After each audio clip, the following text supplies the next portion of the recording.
So now, I'd like to start the program of the day, City of Denton Mayor Candidate Forum, and our chairperson of the day is our ex-mayor, Dr. Ray Stevens.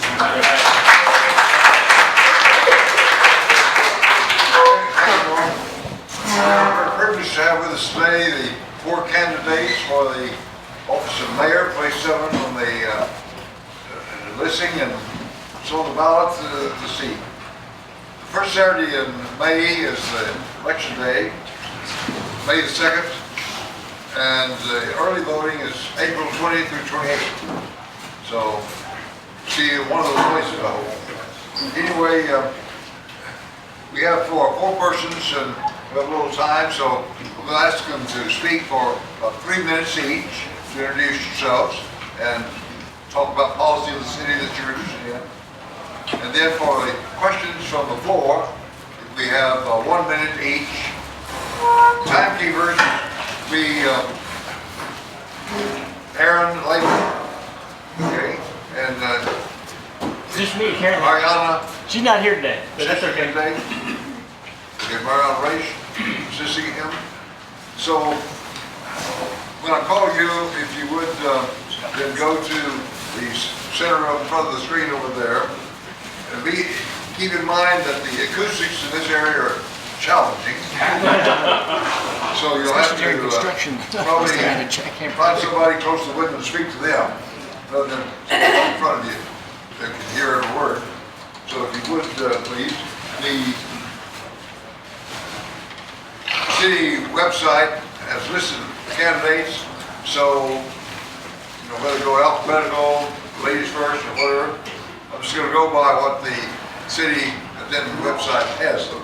So if you would just wave or stand in place so that people can see you when you recognize you when you go up there.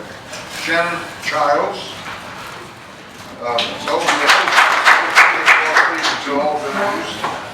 Chris Watts. Brian Beck. Angela Brewer. So, yeah, let's work with that. If the candidates would please introduce themselves by name, beginning and at the end, and as many times in the middle as you like. Because I've said several times, people like to get up and say, being bashful, well, vote for me, but you look on that ballot, you can't find me anywhere on there. You lost the vote. Anyway, name recognition is a key, I think, for people who maybe have met you at all or meet you for the first time. So that'll be great. Now then, in order I call, if you would go ahead and sort of, and then when she finishes, then Chris and Brian and Angela. That'll save us valuable time because we have to be out for 1 o'clock. Hi everyone, good afternoon. My name is Shannon Childs. I've lived in Denton County my entire life, and I've lived in Denton for the past 15 years or so. When I was an undergrad at the University of North Texas, I worked for an organization called the Children's Advocacy Center of Denton County. If you're not familiar with that, it's sort of a one-stop shop for kids who have experienced abuse, and that was part of where I first learned about the Kiwanis Club and the work that you all do for our community. I worked with so many kids who were able to get medical services because of all of the things that you do. And that's kind of what my whole thing is about. Even now, I work as a caseworker at UNT and TWU, helping students get connected with resources. I think that I have seen a disconnect in Denton between the kinds of resources that we offer and this separation of people and the services that they need. And I think that there's a way for us to work together and bring those things together in a way that's fiscally responsible, but also proactive and ensuring that our community is growing and healthy. And that's what I see for the future of Denton.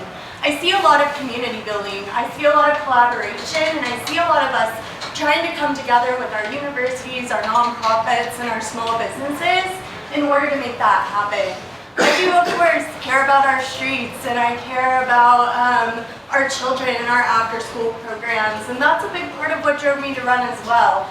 I really care about working people and people who are living month to month on their salaries. That's how I am. I live in an apartment in Denton that I rent half my paycheck goes towards that, and it can be challenging and hard, and I think that there's a way, like I just said, for us to come together and pull our resources and help people like me know that you can really build community, live the life you want, and make Denton feel like your actual home, not just a stopping point if you're a college student or a family or a kid.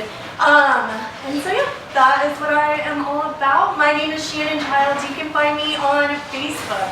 Thank you.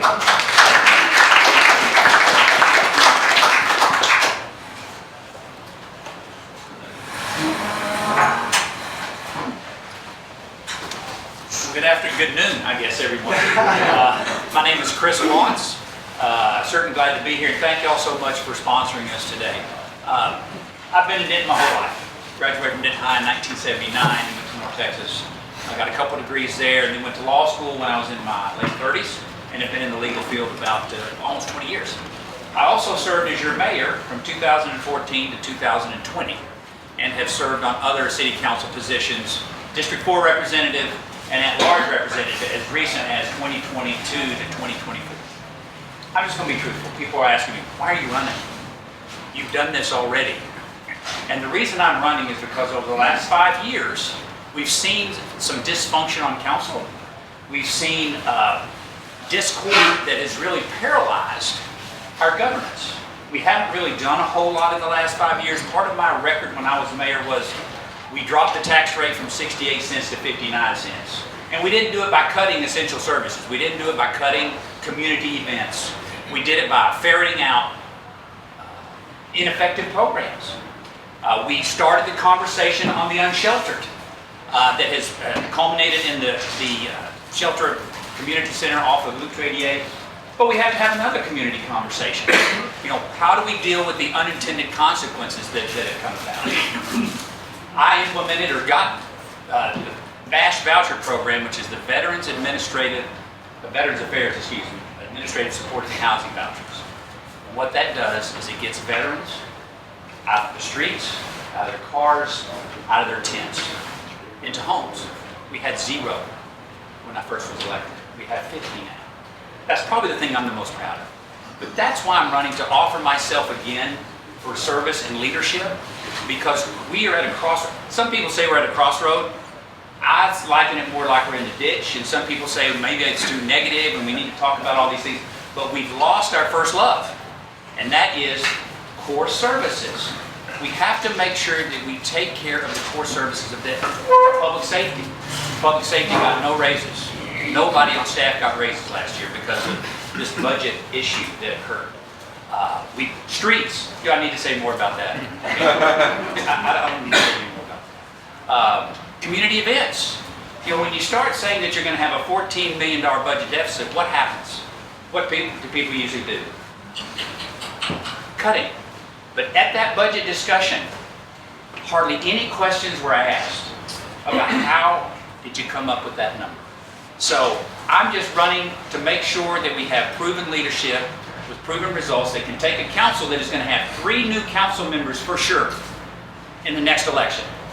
And how do we return the council back to civility, to functionality, so that we can actually get some things done in the city? Thank you. Thank you.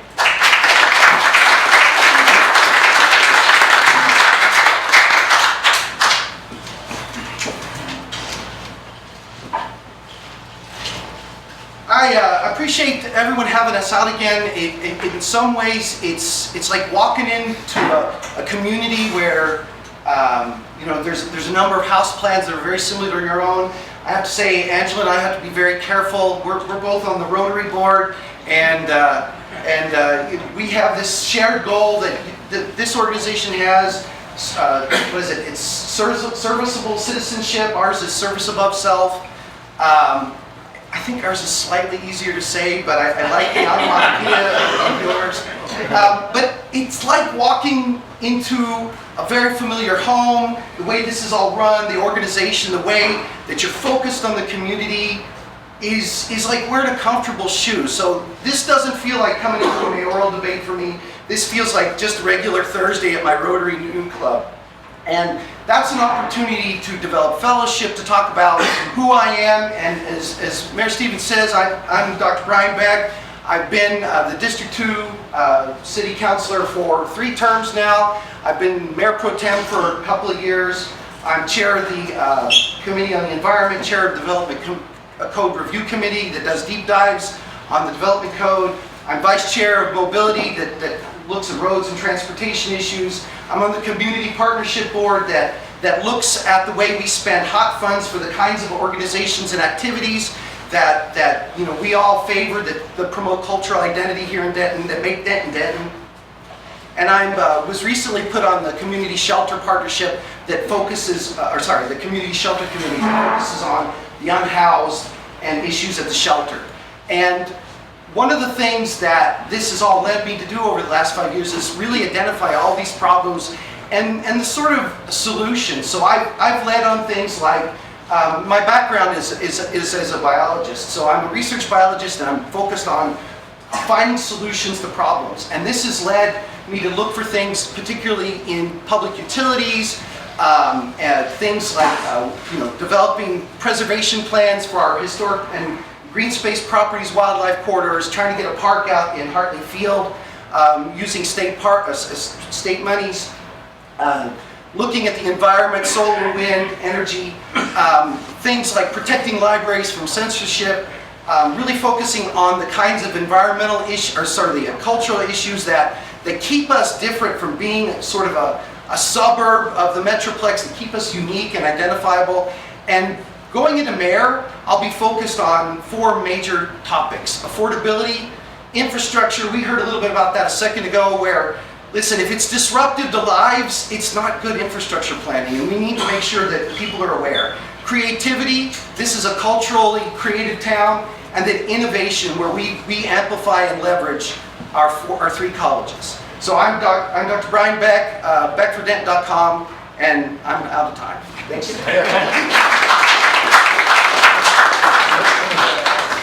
Good afternoon. I'm so glad to be here, and I'm glad to always take advice from Mayor Stevens. And he said, say your name often, so I'm going to say I'm Angela Brewer. I am a very proud hometown Denton girl. I'm running to lead the city that built me. I think it's time for me to give back, return the favor, to help build the city.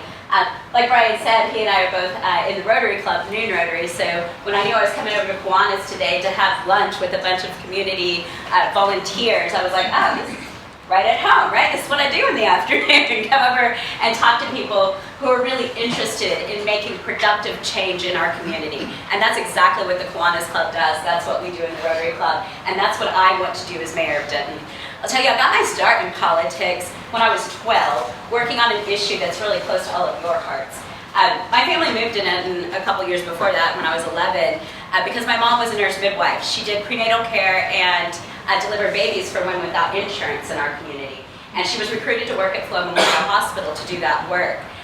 Not long after she came to Flo, as many of you probably remember, the county put it up to a vote as to whether we were going to keep the hospital open or not. And we did not win that vote. But the first time I ever engaged in a political activity was to try and save Flo Hospital. The conversations around access to health care, particularly for our most vulnerable neighbors, have been the conversations around my dinner table my entire life. So I have to first of all say thank you to the Kiwanis Club for all of the work that you do, looking at our absolutely most vulnerable Dentonite neighbors, all of our little folks, and the work that y'all do to serve them. So yeah, thank you. You shouldn't be alone in that work, though. You should have the city working hand in hand with you as a partner, and that's what I want to do as mayor of Denton, is really think about community coming together to build our bright future. Y'all know Denton's changing. We all know it. We've been here a while. We see the changes happening. We see new neighbors moving in all of the time. I wanted to run for mayor this cycle in particular because I think we have to get busy right now, being very intentional in preserving the community that we have as we add new neighbors and grow. I do not want my city to become like Frisco or Salina or Prosper. That's why I'm running for mayor of Denton. I think the way that we do that is through very intentional community building. We're bringing all of our neighbors into conversation with one another. There is not a problem going on in Denton, Texas that cannot be solved by the people of Denton, Texas. We are bright, we are interested, we are compassionate, we are very heart-driven people, and we have expertise in everything under the sun. So when we bring that community together to solve our problems, then we are going to have the bright future we all want.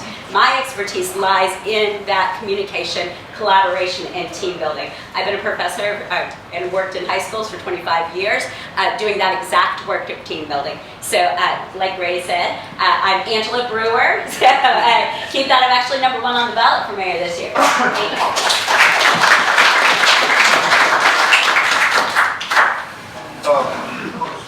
We mentioned that the candidates have provided some information material. It's over there on the table by the wall.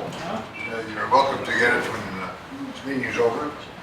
Now, if all the 4 candidates would line up in front of the bell over there, please. And while they're doing that, let me mention our ground rules, that any questions from the 4 would be answered by all of them. They'll have a chance at least. Please, no personal attacks. You keep your questions confined to matters for the city of Denton. That'd be beneficial as far as we're here to become acquainted with them individually, as well as where they stand on the issues. So, when we start here, first question, Chris, when we answer, if you start and go down the line, and then next question, Brian, you start and come back this way. 1 minute each. Again, show the Aaron, show the flags there. Okay, for 10 seconds before the end, and then keep the time, if you would please. So, anyway, who wants to begin? Yes, sir.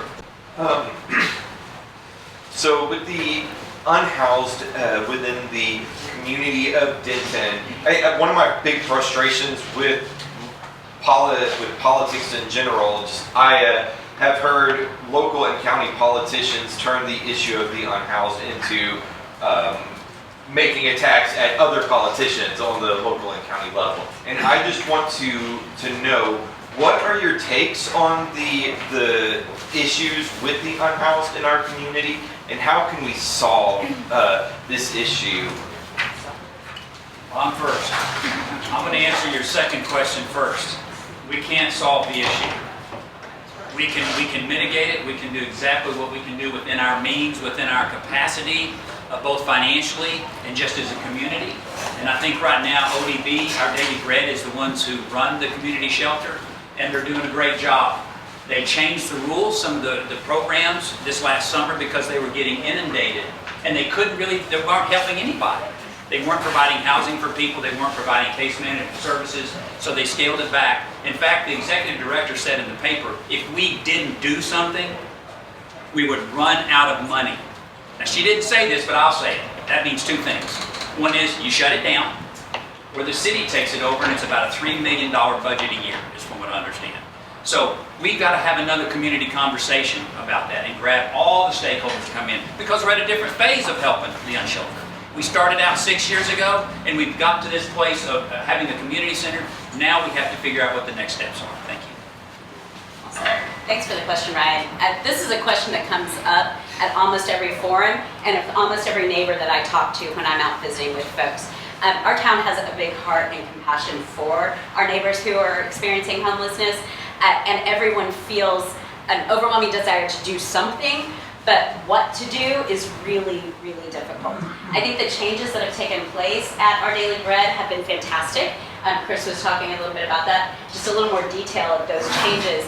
They've moved to a case management sort of style for the folks who are coming in to receive shelter. So instead of folks just dropping in and getting housed and getting fed and then going right back onto the streets, they've really moved into a system where they're assigning a case manager to each person who comes in for services, really figures out which problems they're experiencing that is keeping them out of a home, and then helping them work through those problems. It's the first step of a longer arc of moving them into permanent housing. That's exactly what we need to be doing. We just need to be doing more of it. Right now they have about 120 capacity. We need to grow that capacity. Thank you for this question. So, like I mentioned a second ago, I am a caseworker at UNT and TWU. It is my job to connect students with resources like counseling, rental assistance, things like that. And this was a key issue why I decided I wanted to run this cycle, because I was having students struggle so much with affordability, and we were pulling out every resource that we could to make sure that they could keep their homes. I really think that we're all just one flat tire, one just awful economic situation from also being in this situation. And I think that while it is great that Our Daily Bread is moving towards this new sort of format, I think a key issue is being able to make sure that they have resources and access to things like counseling. And so something that I would really like to bring to this city is something that NCTC currently uses called Timely Care. It's a free telehealth and telehealth care app, and it's completely free for their students. And I just think that trying to bring that in would offer more accessibility in an affordable way for our homeless communities. Thank you. So, no, it's a great question. It's very pertinent, and I think I'm going to play off literally all three of the people that have been up here. Chris is right that we need to move into a different phase of our calculation. Angela's right that we need to be focusing more and more on housing first approaches, wraparound services. Shannon's right that we need to take an approach to mental health. And one of the ways that we do that is sort of own that the way we get there is through a fiscally responsive method where we recognize the fact that, look, we're the county seat, the county resources are here, the unsheltered folks are coming here, and we need to take that regional approach that says that they're not just going to come here because the resources are here. We're going to have a partner, sort of a hub and spoke model, kind of in the way that Gary Henderson over at United Way does a hub and spoke model. I think there's an opportunity for us to share resources with Crum, with Louisville, with all the other, Little Elm and other things in the county, and amplify resources. Okay, another question? Yes. I was at the forum last night and heard a lot about economic development. I think that economic development and bringing businesses into that grows our tax base and alleviates some of the pain for our homeowners. How do you see, I'm running for school board, how do you see the city and the schools working together to bring in that development? Because businesses aren't going to come here unless we have strong schools, right? So how do you see us partnering together to do that? And Mayor Stevens, we're starting at this end this time, or how are we doing it? Yes. Yes. Okay. I just didn't want to jump in out of order. So, Greg, that's a great question, and I think it's really apropos that you know you're taking that school board approach. This is a 3-college university. Sorry, this is a 3-college town, and you know we have the 2 universities, the college. This is absolutely. We've already established that we can be not just the local distributor of you know sort of professional skills and academia, but we can create career pipelines in Denton that keep Denton because it amplifies who we already are, all the way up from things like at LaGrone, where we have CDL training, HVAC training, salon training, that sort of thing, up through more sort of intermediate skill sets, things like the Fire and Police Academy, Utility Linesman's Academy, you know, higher levels of HVAC and electrical studies. We can be the regional hub for education. And I think that will give an opportunity for people to come to Denton, stay in Denton, and have and develop families and career paths here in Denton. I love this question, thank you. I think I love this so much because this is kind of what I do. I've worked in all of our colleges and universities in Denton for most of my life, and I've worked on this ground level, meeting them where they are. I'm not a professor, I'm a caseworker, I've been in admissions, or an advisor or student group organizer, and so I see students thriving in our community, college students particularly, and I want to be able to figure out how we make them want to stay here. And I think that there are pieces of that such as trying to figure out scholarships, grant funding, ways for them to student teach or do nursing in our community and want to stay here.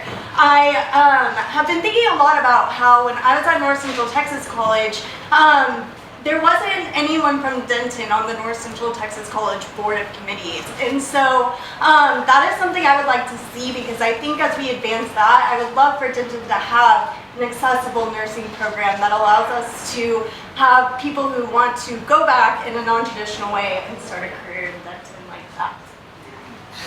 I love this question so much, because this is exactly where we should be taking economic development in our community. Thinking about what are our assets as the city of Denton, and how do we build on those assets to grow our economy. So I think one of the assets that is often overlooked is that K through 12 amazing education that DISD provides. I'm a product of Denton Schools. Chris is a product of Denton Schools. Shannon, did you go to school here? Sorry. We know the Denton schools are turning out amazing talent, and only about 25% of our students are college bound. So we've got 75% of those kids who need to go to work, and we need to really focus our economic development around how do we keep them here? How do we keep them in their hometown? How do we make them want to stay in Denton? So I think as we're developing our economy, it's not as much about who are we drawing from outside of Denton and bringing in, but what do we have here that we can bring up as far as investing in small businesses in our community and helping them grow and scale their businesses. And a minute is definitely not long for this question. It's the 10-second. It's not long. That's a great question. For some of you that don't know, of course, DISD extends over, I think it's 18 municipalities is what I've heard. But in the city of Denton, 50 to 60% of the children are on free and reduced lunches. Okay? That's a problem. And part of that problem is because we don't have the economic development here that can bring in higher paying jobs. It's really the chicken and the egg. Because companies want to come here with a good school system, but then also school systems want to have good companies come here. So we've got to be able to partner like that. And Denton's not done a very good job in the last few years of economic development. We did secure Novartis, which is one of the global pharmaceutical manufacturers, taking over the old isotopes plant that was radioactive. They're going to clean it up. And so we can have a biomedical manufacturing hub over there. But it's critical we work with the school district. But we have to continue to focus on bringing in companies that will pay not just a living wage, but will pay a wage where people can thrive. And until we do that, there's going to always be this push-pull.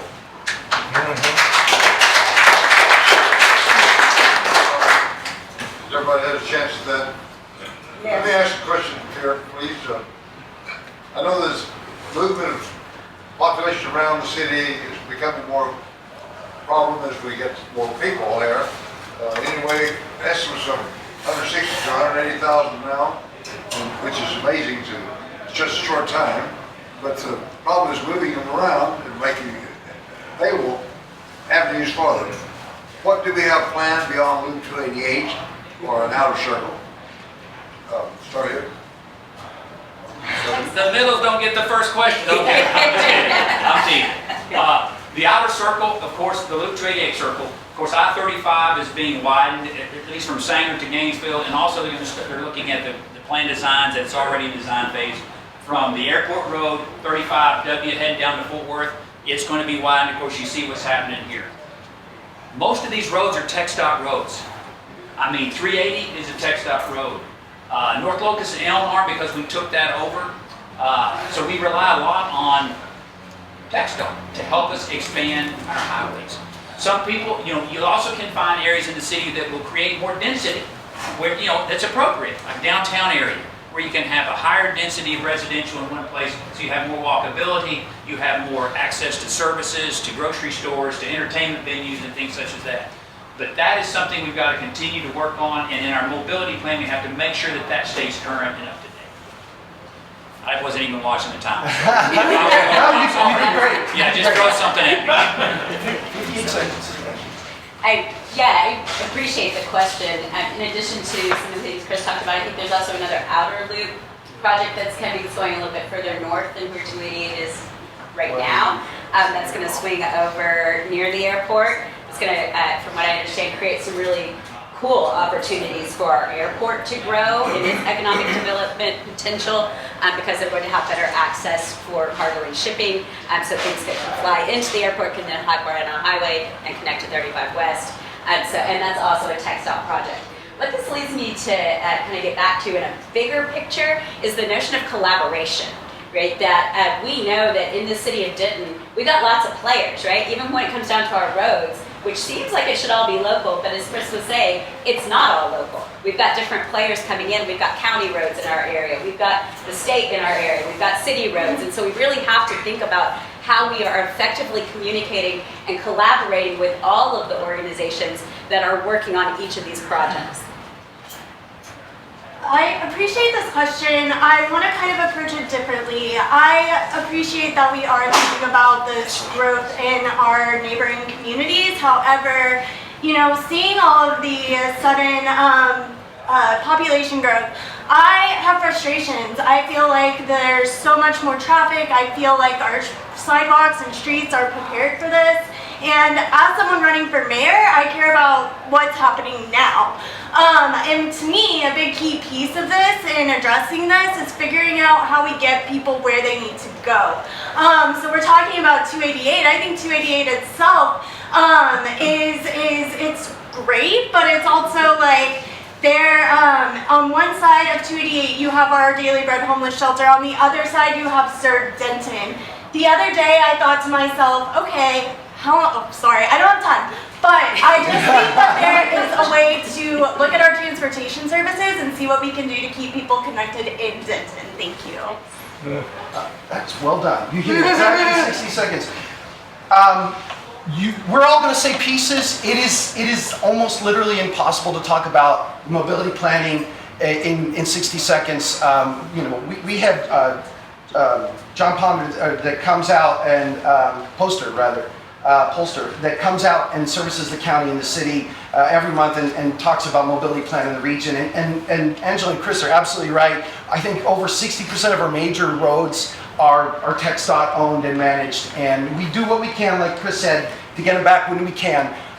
There is the outer loop coming through. There's a loop the outer loop bypass and 288 bypass that's coming up over Mingo. The 288 loop is coming down through Crum around by the airport that will really activate the airport. The outer loop is going to go around up more by Sanger and Ganser and around to Decatur. And then, yeah, see, 10 seconds is hard. I think we do need to focus on transit-oriented design to maximize the infrastructure in a financially responsible way in the downtown core. Yes, sir. We want you. Let's address the budget deficit. It didn't happen overnight. Brian, you've been there. Chris, you've been there. Don't know where it came from, really. But as Chris said, is the only solution cutting? Because as I understand, they took away the funding for the Jazz Festival. It's going to be okay. We're going to move it. But it hurt. And that's the arts in town. And as I understand, does some of the city or all the city offices close at noon now on Fridays? Someone voted for that on the council. I don't know that that's a great idea because it's impacted me in certain ways, meaning services on Friday afternoon and everybody's out of town. So maybe could you address that? Yeah, I think it starts back at this end this time. So yeah, I'll start on that. It's probably apropos because I'm currently sitting on council.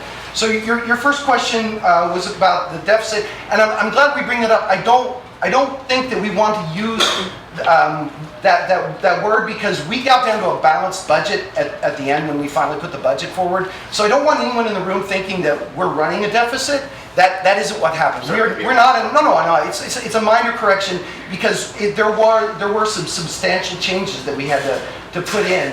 A lot of that are external factors. So lots of tax revenue from being a tourist town, lots of ARP grants and federal grants. Some of the tariff implications for the city of Denton. They all had an external impact that has little to do with what we're doing in town. All put pressures on us. But I agree with you on the issues where I think we didn't well prioritize some of the ways that we do arts and jazz. We were trying to right size in-kind funding for the police and fire, and I'm out of time, and I could go on more minutes. I'll explain it some future time.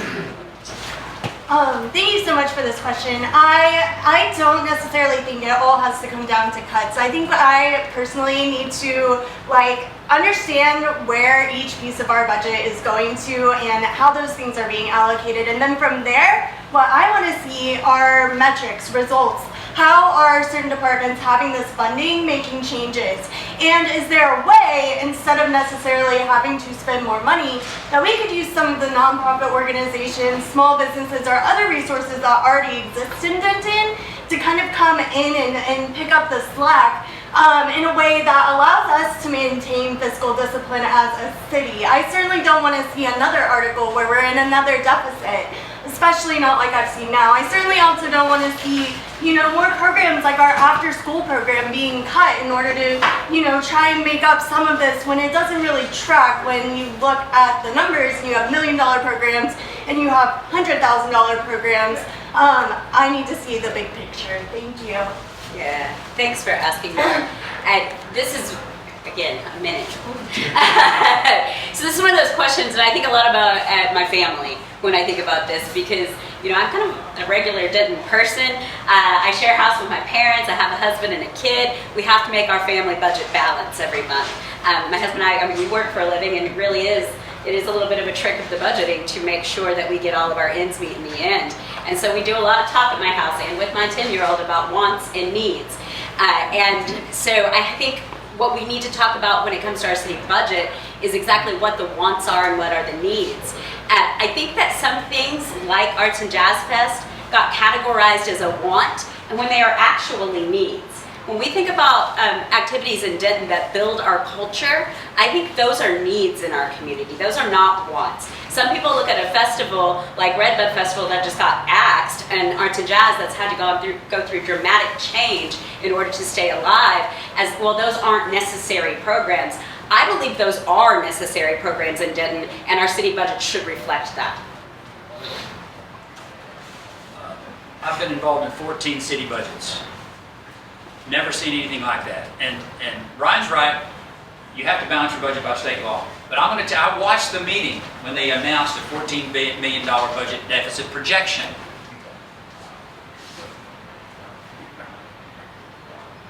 This was the response of the council. There was very few questions the first time. My first question would be, you got to show me how you've come up with this number. And as far as the tax cuts to the cultural events, I don't understand. There's some shift into some paradigm about hop funds.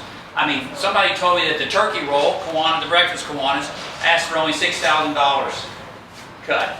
So we've got to return back to fiscal responsibility. They changed the budget process. When I get elected, everything's going to change. We're going to make sure we don't have that situation again, because some of the problem was the projections of the budget were wrong. Was that the 10 or the time? 10. 10? Well, I just used up my 10. One last question then. Yes, please. You got a question? Speaking of cultural events, will you all commit to supporting the 4th of July fireworks show? Heck yeah. Can't wait. Is it my turn? I didn't get to start one yet. You want to start it? I do. Okay. Yes, 100%. I've been going to that since I was 11 years old, and I can't wait to be more involved. Yeah. Keep the city involved. Yeah, I don't know who would not want to do that. Even though I grew up in Pilot Point, we came to Denton every 4th of July to watch the fireworks show. I definitely think that is just a moment of community that brings people together, and yeah, absolutely. Yeah, I think one of the things that you're going to hear a similar response out of a lot of us. These kinds of things that unite the community together. I think the only unfortunate part is when it moved out of the stadium at UNT.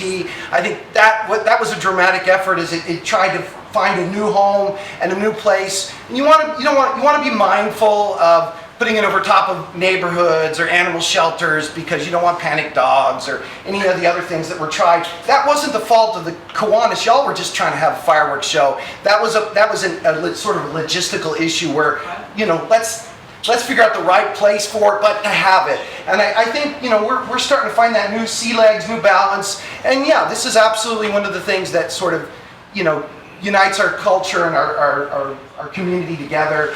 You know, we get that in the right place. Yeah, absolutely. Chris, did you have anything? No, I'm going to say something.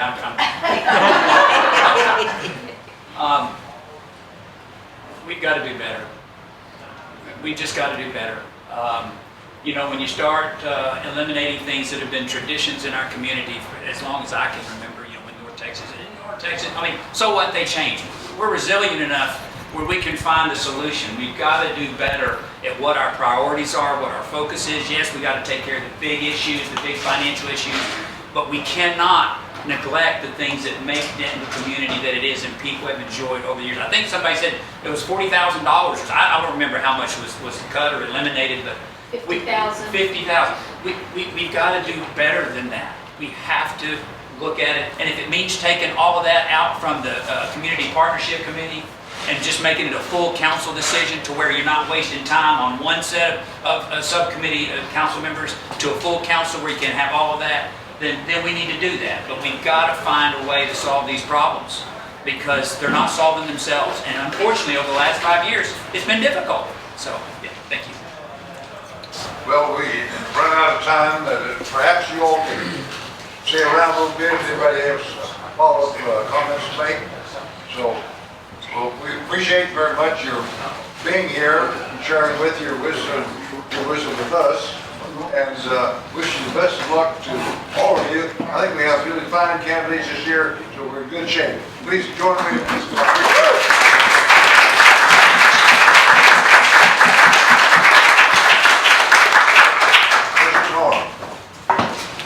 Thank you all for coming today. It was Thank you, very Norm. enlightening. Appreciate your time.